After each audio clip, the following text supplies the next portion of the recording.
Was she the summer I fell for my best friend's mom? I was 17 the summer. I realized that love doesn't ask permission before it rewrites your entire world. It was the kind of realization that hits you all at once. Like walking into a glass door you didn't see coming, sudden, disorienting, and impossible to ignore. I had spent countless afternoons at Maya's house since we were 12. Sprawled across her bedroom floor doing homework, raiding her kitchen for snacks, complaining about teachers and boys in the suffocating smallness of our suburban town. Her house was my second home, her family an extension of my own. And her mother, Claire, had always been there in the background, warm, kind, effortlessly beautiful in a way that seemed almost incidental. But that summer something shifted. Maybe it was me who changed. Or maybe I simply started seeing what had always been there, hidden in plain sight beneath years of innocent familiarity. It began the day I showed up unannounced. My eyes still red from crying after my parents' latest screaming match had driven me from my own house. I didn't want to go home. Couldn't bear the thought of sitting in my room listening to doors slam and accusations fly like shrapnel through the halls. Maya wasn't home. She'd gone to visit her dad for the summer, her parents having divorced 2 years earlier, but I'd forgotten that detail in my desperation for somewhere safe to land. Claire answered the door in paint-splattered jeans and an oversized linen shirt, her dark hair pulled back in a messy bun, a streak of cobalt blue across her cheekbone. She took one look at my face and pulled me inside without a word, leading me to the kitchen where she made tea and sat across from me at the worn wooden table, where Maya and I had done 1,000 homework assignments. She didn't press me to talk, didn't offer empty reassurances or try to fix what was broken. She just sat there, present and patient, her gray-green eyes holding a depth of understanding that made me feel seen in a way I hadn't experienced before. That afternoon stretched into evening, and somehow I found myself telling her things I'd never told anyone. Not Maya, not the school counselor, not the diary I'd abandoned years ago.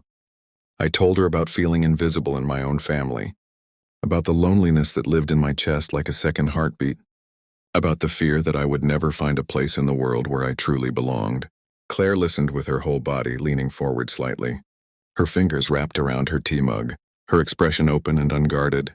When she finally spoke, her voice was soft but certain, and she told me about her own youth, about feeling trapped in expectations and roles that never quite fit, about the courage it took to rebuild her life after her divorce, to claim her own identity outside of being someone's wife or someone's mother. She spoke about art and passion and the terrifying beauty of becoming yourself. And something inside me cracked open. I left that night feeling lighter than I had in months, but also dangerously untethered, as if she'd loosened something in me that I didn't know how to secure again. After that, I kept coming back. I told myself it was because Maya's house was peaceful, because Claire didn't mind the company, because I was helping her with the garden she was planting in the backyard. All of these things were true, but they weren't the truth. The truth was that I was drawn to her in a way that both thrilled and terrified me, a magnetic pull I couldn't name and didn't want to examine too closely. I would arrive in the late morning, and we'd work side by side, our hands in the soil, talking about everything and nothing. She introduced me to her record collection, playing me songs from artists I'd never heard of, and we'd sit on her back porch, drinking lemonade while she told me the stories behind the music. She showed me her art studio, a converted garage filled with canvases in various states of completion, the air thick with the smell of turpentine and possibility, and explained color theory and composition with a passion that made even technical details feel like poetry. I started noticing things I'd never paid attention to before. The way she moved through space with an unconscious grace, like she was always slightly dancing to music only she could hear. The particular shade of her eyes in different light. Gray in the morning, green in the golden hour before sunset, sometimes both at once. The laugh lines around her mouth that deepened when she smiled, which was often. The gentle competence of her hands when she painted or cooked or tied back her hair. I found myself memorizing these details, collecting them like treasures I could revisit later in the privacy of my own room, where I would lie awake, trying to understand what was happening to me. The worst part was the guilt. It sat in my stomach like stones, heavy and cold, because Claire was Maya's mother. She was 41 to my 17. She was kind to me because I was her daughter's best friend, because she was fundamentally a kind person. Not because she saw me the way I was beginning to see her. Every time I caught myself staring too long, every time my heart jumped when she smiled at me, every time I invented reasons to extend my visits, the shame would wash over me in waves. I was betraying Maya. I was projecting onto Claire. I was being ridiculous and inappropriate and completely out of line. I tried to stay away for a few days, but the pull was too strong. I always found my way back to her door, armed with some new excuse, and she always welcomed me in. One evening in late July, we were in her studio and she was teaching me basic brush techniques, standing close behind me to guide my hand across the canvas. I could feel the warmth of her body, smell the lavender soap she used, and suddenly I couldn't breathe. My hand froze mid-stroke and I felt tears burning behind my eyes for reasons I couldn't fully articulate. She noticed immediately, as she always did, and gently turned me around to face her. Her hands on my shoulders, her face creased with concern. She asked what was wrong, and the kindness in her voice nearly broke me. I wanted to tell her everything, about the confusion swirling inside me, about how she'd become the center of my universe without even trying, about how I felt alive and terrified and completely lost all at once. But I couldn't form the words. Instead, I just shook my head and whispered that I was fine. And she pulled me into a hug that felt simultaneously like coming home and falling off a cliff. I knew in that moment that I had to tell someone, had to try to make sense of what was happening before it consumed me entirely. So I did something that terrified me. I reached out to an online support group for young people, questioning their sexuality. Typing out my story to strangers felt surreal, but their responses gave me language for what I'd been experiencing. They talked about the difference between admiration and attraction, about the particular intensity of first love, about the complicated feelings that can arise when you're discovering your identity. They were gentle with me, these faceless voices on the internet, and they helped me understand that what I was feeling wasn't wrong or shameful, just complicated. Loving women was valid. Being drawn to someone older and unavailable was a common part of figuring yourself out. The feelings were real, even if acting on them would be inappropriate. Armed with this new understanding, I made a decision. I would tell Claire the truth, not because I expected anything to come of it, but because the weight of the secret was crushing me and she deserved honesty. I would tell her, accept whatever response she gave, and then I would step back and give us both space to process. It was the right thing to do, even though the thought of it made me want to disappear into the ground. I chose a quiet afternoon in early August when the air was thick with humidity and the cicadas were singing their relentless summer song. We were sitting on her porch, and I could barely force the words past the lump in my throat. I told her everything, how my feelings had changed, how confused and scared I'd been, how much her friendship had meant to me, but how it had grown into something more that I hadn't expected or invited.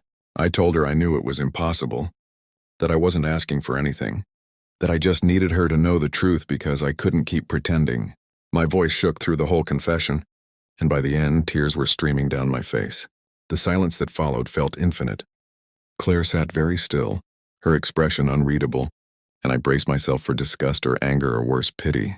But when she finally spoke, her voice was gentle and sad in equal measure. She told me that she was honored by my honesty, that it took tremendous courage to be so vulnerable. She said that she cared about me deeply, that our friendship had been precious to her as well, but that she could never return my feelings in the way I wanted. Not because there was anything wrong with me, but because the gap in our ages and life experiences made it impossible, because I was her daughter's best friend, because she was in a position of trust and authority in my life that she would never violate. She said she'd noticed my attachment growing but had hoped it would pass without need for this painful conversation. She was sorry for any way she might have inadvertently encouraged my feelings, though she'd never intended to.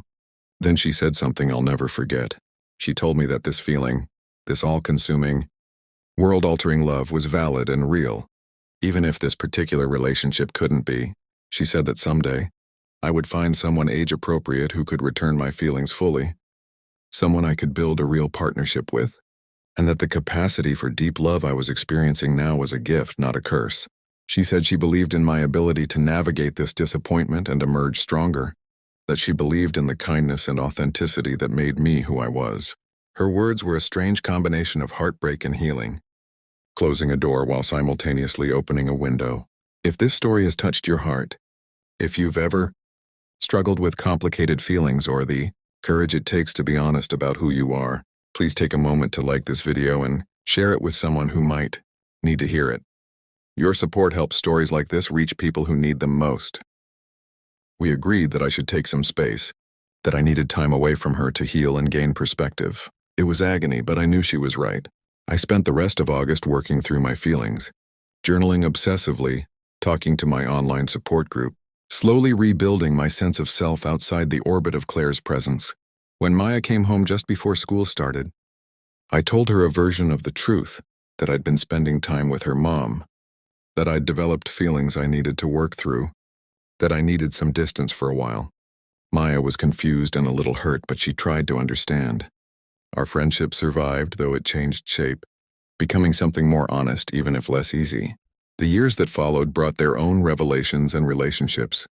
I came out as queer my senior year, dated a few people in college, gradually learned to separate the fantasy of Claire from the reality of building authentic connections with people who could actually be partners. I learned that first love, especially impossible first love, leaves a mark, but it doesn't have to define you. Claire and I eventually rebuilt a different kind of friendship, one with appropriate boundaries and mutual respect, though we never quite recaptured that intense intimacy of that one summer. Before I end this story, I want to ask you something. Have you ever had feelings that scared you, that you didn't know how to handle? Have you ever had to be brave enough to tell the truth even when it hurt? Please share your thoughts in the comments. Your story might help someone else feel less alone. Now, a decade later, I can look back on that summer with a mixture of gratitude and gentle sadness. Claire taught me that love could be transformative even when it wasn't reciprocated, that honesty could coexist with heartbreak, that endings could be kind even when they hurt. She saw me at my most vulnerable and treated my feelings with a respect that helped me learn to respect them too. That summer I fell for my best friend's mom. But what I really fell into was a deeper understanding of myself, my capacity for love, my need for authenticity, my resilience in the face of disappointment. It wasn't the love story I wanted, but it was exactly the story I needed, the one that taught me that sometimes the most important love we can experience is the love that teaches us how to love ourselves.